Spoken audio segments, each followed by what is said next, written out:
Shalom guys, berjumpa kembali dengan saya.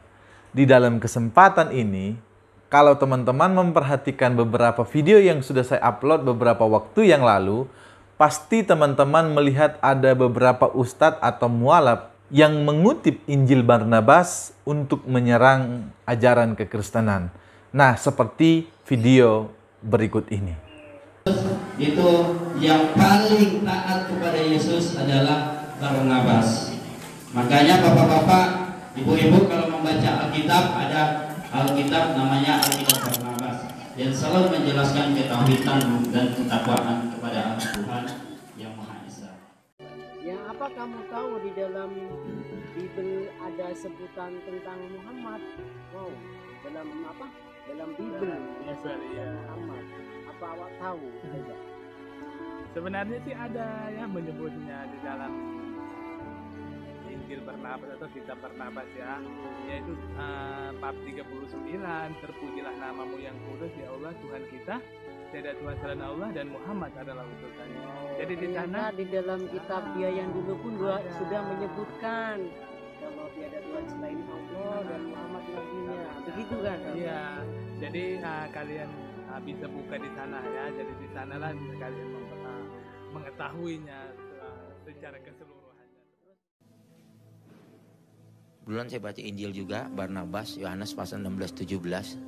Di sana tuh diterangkan akan datang seorang nabi yang bernama Persil. Persil itu bahasa Ibrani.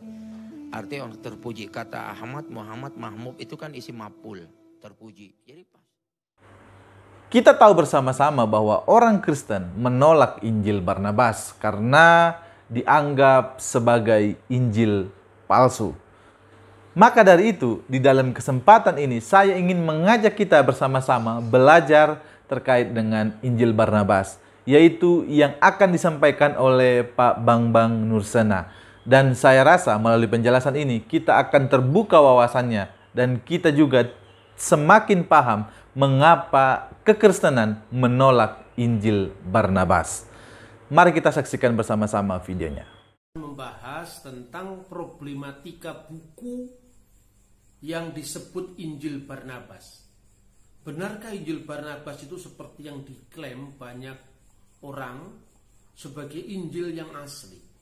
Bagaimana mula-mula sejarah penyebarannya, siapa penulisnya, di mana bukti kepalsuannya?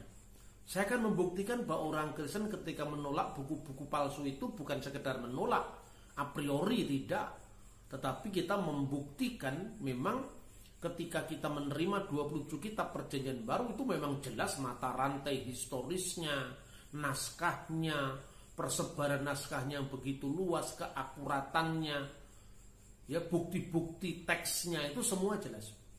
Nah itu tidak berlaku bagi buku yang disebut Injil Barnabas. Jadi kalau tadi saya menyebut tentang Injil Thomas, Injil Maria Magdalena, itu aja kita tolak dari abad keempat. Apalagi Injil Barnabas yang muncul dari abad ke-16, tentu itu jauh panggang dari api. Nah saudara-saudara, Injil Barnabas itu sangat populer sekali di kalangan saudara kita muslim. Tetapi saya bersyukur bahwa sekarang ini banyak sekali institusi-institusi Islam yang sudah terbuka, mau mengkoreksi bahwa ketika kita mau berdialog dengan jujur, kita tidak boleh menggunakan dokumentasi palsu. Saya pernah menyajikan tema problematika Injil Barnabas ini dalam sebuah seminar nasional yang diadakan oleh Yayasan Hidayah Bangsa bersama-sama dengan Fakultas Usuluddin IAIN Salatiga bulan November tahun lalu. Dan saya sangat respect dengan IAIN dan khususnya Yayasan Hidayah Bangsa melalui sahabat saya Bapak Dr. Mahmud Farid Ibrahim Jailani yang berani mendobrak kejumutan dalam berpikir, berani mendobrak saudara-saudara mereka sendiri yang menggunakan dokumentasi palsu untuk dialog dengan Kristen. Dan ini tentu langkah yang sangat maju. Sekalipun saya sudah menulis Injil Barnabas ini ketika saya masih mahasiswa dan buku itu bestseller sepanjang tahun, diterbitkan oleh Yayasan Andi Yogyakarta sampai hari ini. Nah, kita akan melacak bagaimana awal mula tersiarnya Injil Barnabas di Eropa dan bagaimana bukti-bukti historis yang bisa kita pakai itu dimulai kira-kira tahun 1715. Adanya Injil Barnabas disebut dalam majalah Menagiana ya di Paris volume yang keempat. Kemudian 1718 itu John Toland menulis buku Nazarenes Gentile Muhammad dan Christianity. Itu dia mengatakan bahwa dia telah menerima dokumen ini dari Amsterdam, dari Kramer dari Amsterdam, dan kemudian setelah tahun itu 1734 ya, Josil dalam terjemahan Al-Quran mengisahkan kabar burung tentang penemuan Injil Barnabas. Dari naskah ini bahasa Spanyol kemudian dirujuk juga, katanya ditulis Injil Barnabas bahasa Spanyol itu oleh seorang yang bernama Mustafa de Arande. Kemudian tahun 1738 naskah Injil Barnabas dipindahkan dari Prusia ke perpustakaan Wina hingga sekarang. 1907 Injil Barnabas ini pertama kali diterbitkan bilingual, diterbitkan dengan dua bahasa. Itu pun penerjemah dan penerbitnya itu adalah seorang Kristen. Ya. Bukunya ini saya tunjukkan. Ini buku saya kopi dari perpustakaan Dominikan yang memiliki buku ini pertama kali dari Kairo ya. Perpustakaan Dominikan di Kairo. Buku ini terbit tahun 1907, ditulis di dalam dua bahasa, yaitu bahasa Itali dengan terjemahannya di dalam bahasa Inggris tahun 1907. Pertanyaannya, kenapa orang Kristen peduli dengan penerbitan buku palsu ini? Ya jawabannya gampang. Supaya kita tahu aslinya, maka yang palsu harus diterbitkan, kan gitu kan? Logikanya seperti itu. Setahun kemudian, tahun 1908, buku ini dikutip dalam bahasa Arab, diterjemahkan oleh orang Kristen juga yang pertama, namanya Dr. Khalil Sa'adah. Dia seorang sarjana, seorang doktor dari gereja Koptik Ortodok, menulis buku yang berjudul Muqaddimah Injil Barnaba. Muqaddimah Injil Barnaba. Dan buku ini kemudian pada tahun-tahun berikutnya dikutip, dilanjutkan penerbitannya oleh Muhammad Rashid Ridha. Dia adalah murid dari Muhammad Abduh, seorang pembaru Muslim di Kairo. Tetapi ada yang janggal, saudara-saudara. Kenapa? Karena di dalam teks yang pertama kali terbit tahun 107 itu dimuat sekitar 100 halaman, ya, sekitar 100 halaman yang membuktikan kepalsuan Injil Barnabas.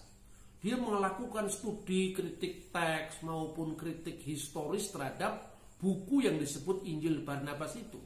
Tetapi di dalam penerbitan selanjutnya dalam bahasa Arab itu juga dipersingkat kritik teksnya yang penerbitan yang membuktikan pemalsuan Injil Barnabas itu oleh Dr. Khalil Sa'adah, seorang Kristen. Hanya dalam terbitan-terbitan Injil Barnabas yang diterbitkan oleh penerbit Muslim itu dibuang komentar-komentar atau introduction yang membuktikan kepalsuannya itu dibuang. Salah satu terbitan dari Injil Barnabas yang mendasarkan pada teks yang diterbitkan di Inggris oleh dua orang suami istri, semua pakar. Yang pertama Tuan dan Nyonya Rack, Lonsdale dan Laura Rack, itu dua orang itu. Nah kemudian buku ini teks Latinnya nggak dimuat, teks Italinya nggak dimuat, hanya teks Inggrisnya nggak dimuat, introduction yang membuktikan kepalsuannya dibuang, lalu diterbitkan di Karachi. Ini bukunya. Buku ini terbit di Karachi. Tahunnya 1970-an ya. Lalu buku ini ditulis The Gospel of Barnabas. Ini ditulis The Gospel of Barnabas. Lalu edited and translated from the Italian manuscript in the Imperial Library at Vienna by Lonsdale and Laura Rack. Tetapi kata pengantarnya, penerbit aslinya, penulis aslinya itu dibuang seolah-olah untuk menunjukkan ini Injil asli. Jadi dari awal banyak saudara Muslim itu tahu kalau buku ini buku palsu. Tetapi karena menguntungkan dalam misi untuk mengimbangi kekristenan, maka diperkenalkan di mana-mana. Malahan dalam buku ini dikutip about Barnabas, the commandment is, if he comes unto you, receive him. Epistle of Colossians, ya, Kolose. Pasal 4 ayat 10. Lah itu teksnya, kalau dia datang terimalah dia, seolah-olah suruh menerima Barnabas, seolah-olah menulis Injil Barnabas. Ini ketidakjujuran akademis yang menurut saya memalukan dunia perguruan tinggi. Kemudian buku ini mulai diperkenalkan di Indonesia. Kapan itu? Kira-kira pada tahun 1960-an akhir. Dan buku ini diterjemahkan oleh salah satunya itu Abu Bakar Basmelah. Diterbitkan berdasarkan naskah Arab, ya. Diterjemahkan di naskah Arab yang tadi saya sebut, Muhammad Rashid Ridho ini, yang diambilnya juga dari orang Kristen yang namanya Khalil Sa'adah. Lalu terbit dalam bahasa Indonesia ini Injil Barnabas, penerbit Darus Segaf dan PP Alawi Surabaya. Lalu dari naskah Inggris yang terbit di Karachi, Aisyah Bawani Wakaf di Karachi, diterbitkan lagi dalam bahasa Indonesia, diterjemahkan oleh Rahnib M, diterbitkan oleh Bina Ilmu Surabaya. Jadi ini ketidakjujuran akademis yang harus dijelaskan. Lalu bagaimana penemuan Injil Barnabas? Menurut kabar burung, namanya juga burung yang mengabarkan, katanya seorang biarawan Katolik, katanya burung tadi, menemukan buku yang berkulit tinta emas, bersampul kulit bertinta emas di perpustakaan Paus Sixtus ke-5 tahun 1592. Dibacanya diam-diam, ternyata menjumpai kisah Adam dan Hawa. Ketika terusir dari surga, mereka menemukan ungkapan La ilaha illallah Muhammad Rasulullah. Tidak ada ilah selain Allah dan Muhammad adalah Rasulullah. Ternyata buku Injil Barnabas yang ditemukan oleh Fra Marino tadi dicuri, lalu berdasarkan buku itu diterjemahkan dan semua dipublish di dunia Islam. Padahal cerita burung ini sesungguhnya tidak pernah terbukti. Fra Marino, ya betul, dia seorang Katolik dan dia pernah menjadi seorang imam Katolik. Tetapi sesungguhnya siapa Fra Marino? Kita bisa melihat ketidakberesan dalam intern gereja Katolik pada abad pertengahan. Itu awal-awal di mana gereja Katolik melakukan apa yang disebut inkuisisi, politik pemaksaan agama. Dan salah satu korbannya itu adalah Marga Morisco dan Marano di Spanyol. Dan rupanya Fra Marino ini adalah salah seorang dari keturunan orang Muslim yang dipaksa dan melalui inkuisisi tadi, dan sempat studi di seminari dan akhirnya ditahbis, tetapi imannya tidak pernah ada di dalam hatinya, dalam kalbunya. Bahkan karena segala sesuatu yang dipaksakan secara politis itu kan dampaknya sangat buruk. Dendamnya itulah yang digunakan untuk menulis buku yang berjudul The Gospel of Barnabas. Injil itu kan biasanya 24 pasal, 22 pasal, paling panjang 28 pasal. Ini saudara tahu, Injil Barnabas ini 222 pasal. Itu kalau bukan karena dendam, tidak mungkin itu. Itu namanya The Gospel of Gregetan itu, karena dia gregetan sekali dengan gereja Katolik, tetapi ya sepandai-pandai menyimpan barang busuk akhirnya ketangkap juga. Bagaimana kita membuktikan kepalsuan Injil Barnabas ini? Yang pertama, opini itu menceritakan bahwa ada dokumen yang katanya itu berjudul dengan nama Injil Barnabas. Padahal itu bukan Injil Barnabas. Memang di gereja kuno itu pernah ada buku ya yang judulnya memakai nama Barnabas. Salah satunya itu Kisah Barnabas dan Surat Barnabas. Surat Barnabas itu bukan Alkitab, tetapi itu termasuk Apostolic Fathers. Itu tulisan-tulisan dari generasi muridnya para rasul. Surat Barnabas itu isinya apa? Gak ada urusannya dengan Injil Barnabas. Tidak ada hubungannya sedikit pun dengan Injil Barnabas. Bahkan buku ini sangat dihormati oleh gereja kuno. Salah satu isi dari Epistle of Barnabas, dan ini bukan Injil Barnabas, itu ditulis abad pertama. Bagaimana sang Bapa telah menyatakan segala sesuatu melalui putranya. Pasal 5 ayat 11 Epistle of Barnabas. Bagaimana apabila putra Allah yang telah datang dalam jasad. Jadi wa in kana ibnullah qad jaa bil jasad dalam terjemahan bahasa. Bagaimana anak Allah telah datang dalam daging. Justru isinya meneguhkan semua kitab Injil karena ini ditulis oleh murid-muridnya para rasul.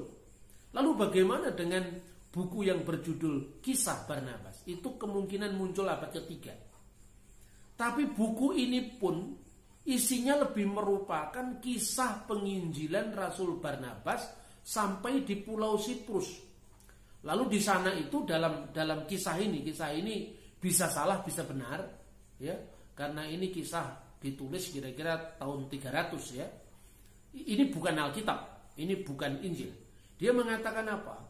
Di pasal-pasal terakhir buku yang berjudul Kisah Rasul Barnabas itu disebutkan begini. Jenazah Rasul Barnabas diketemukan di Pulau Siprus dengan Injil Matius yang berada di atas dadanya. Perhatikan. Barnabas menginjil dengan memakai Injil Matius terutama. Tetapi dalam catatan Abu Bakar Basmelah, Rasul Barnabas meninggal di Pulau Siprus dengan kitab Injil karyanya di atas dadanya, seolah-olah Barnabas menulis kitab Injil. Jadi ini juga ketidakjujuran akademis. Tahun-tahun itu orang belum bisa cross check langsung dengan sumber-sumber langka. Tapi sekarang begitu mudah, Anda klik saja The Acts of Barnabas, akan ketemu itu kisahnya Rasul Barnabas itu. Anda akan tulis The Epistle of Barnabas, itu kan ketemu dalam banyak web yang memuat itu. Nah, bukti intern kepalsuan Injil Barnabas sendiri itu tampak. Misalnya, pada pasal 1 ya, Injil Barnabas, itu pendahuluannya berbunyi demikian. Barnaba apostolo di Yesu Nazareto Chiamato Cristo. Barnabas rasul Yesus Kristus yang disebut Kristus. Berarti diakui Yesus adalah Kristus dalam pendahuluan Injil Barnabas. Tapi di pasal 96 Yesus mengaku, aku bukan Mesias.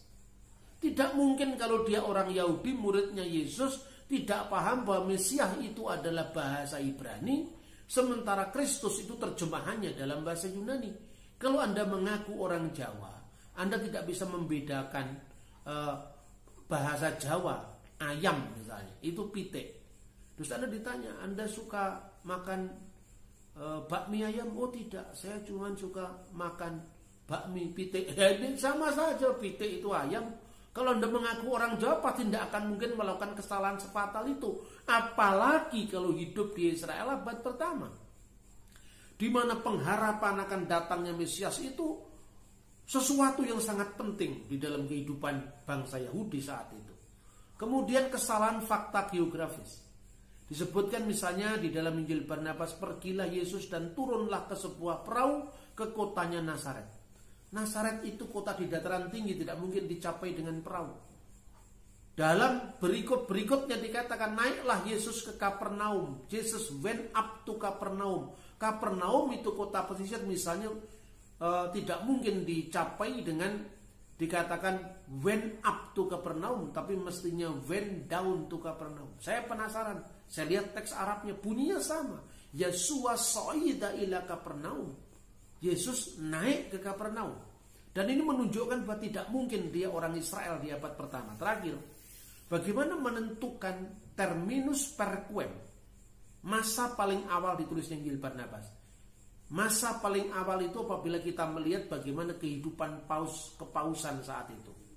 Tahun 1300, Paus Bonifacius ke-8 mengubah tahun Yobel dari 100 tahun dalam Alkitab menjadi dari tahun Alkitab 50 tahun menjadi 100 tahun.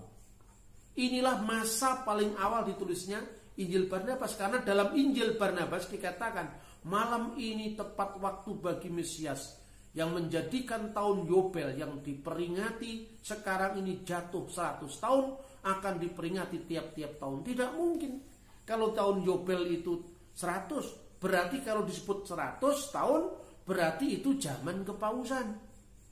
Kemudian Paus Sixtus kelima tahun 1585 sampai 1590 merayakan tahun Yobel sebelum waktunya. Dan ketika itulah kritikannya Fra Marino itu disampaikan. Fra Marino tidak sempat mengecek perjanjian lama bahwa tahun Yobel itu 50 tahun, tapi disangkanya 100 tahun seperti pada zaman kepausan.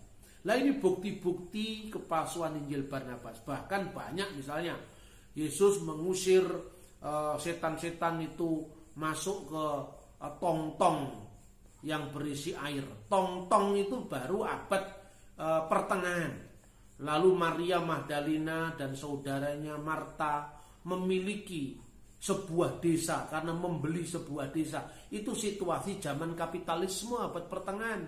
Zaman Yesus itu jangankan orang membeli kota, tidak mungkin, karena itu adalah jajahan Romawi pada saat itu. Nah, inilah buku Injil Barnabas. Lebih-lebih lagi, buku ini bertentangan dengan Quran sendiri. Kenapa? Dalam Al-Quran jelas-jelas apapun tafsirannya, tapi Al-Masih itu gelar khas bagi Yesus. Itu disebutkan misalnya di dalam surat Ali Imran 45. Misalnya, Idzqalatil malaikatu ya Maryam, innallaha yubashiruki bikalimati minhu ismuhul Masih Isa ibnu Maryam wajihan fid dunya wal akhirati wa minal muqarrabin. Ingatlah ketika malaikat berkata, wahai Maryam, sesungguhnya Allah akan memberikan kamu kabar gembira dengan firman dari Dia, namanya Al-Masih Isa putra Maryam, yang terkemuka di dunia dan di akhirat, dan seorang yang didekatkan, salah seorang yang didekatkan di sisi Allah. Berarti Al-Masih itu adalah Isa.